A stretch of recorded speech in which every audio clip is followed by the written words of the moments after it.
All right, in this video, I'm going to describe how to add users and groups in identity and access management inside of AWS. So this assumes that you've already made your AWS account, and you can go ahead and log in. You'll have to log in as a root user because there are no users made currently. So you input your root user email address and then click next. And then the password, sign in.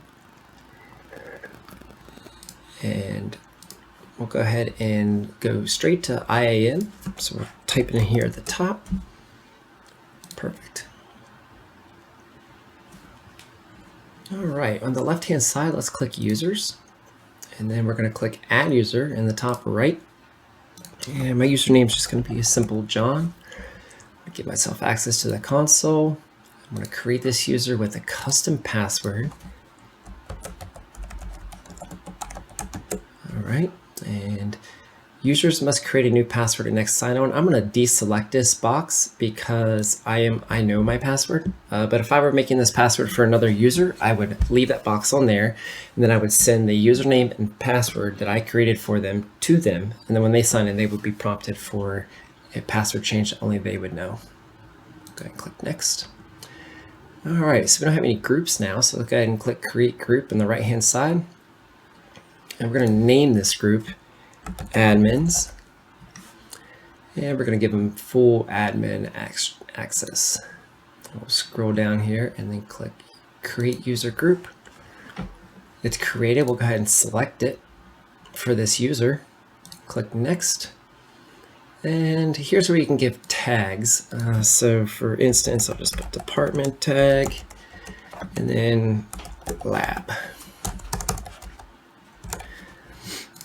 And then click create user.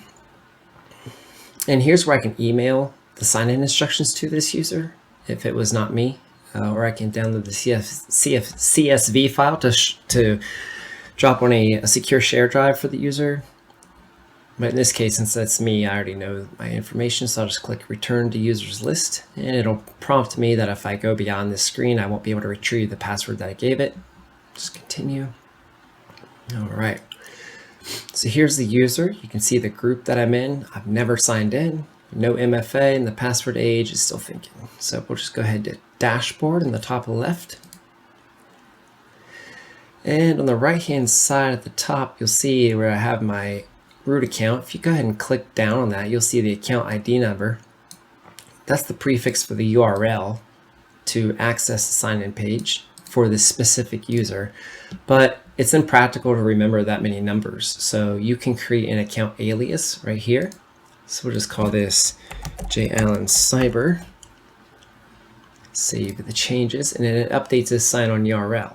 So I can take this sign-on URL, copy it, and then go to a private window and then drop it in there.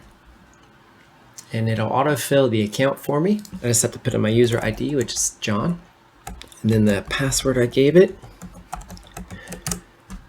And I'm in as a user. And since this is my first time being in with this user, I just go ahead and click next to this prompts. And then you can see at the top it says a username at and then my AWS domain. Whereas over here it's just my username because that's the root. This is the window behind. This is the root account. This is the user account. All right, well, let's say I want to delete this user. So we'll go ahead and just close this window. So we can go back to users and we'll go ahead and refresh just to see if it updates the last activity, and password age, I'll be up 2 minutes ago. All right, and it says that I'm on now.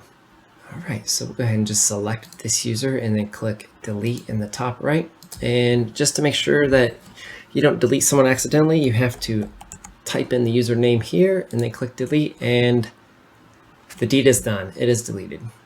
And if we go to groups, it's the exact same thing. Select it, click delete, and you have to type the group name in, click delete, and it's gone.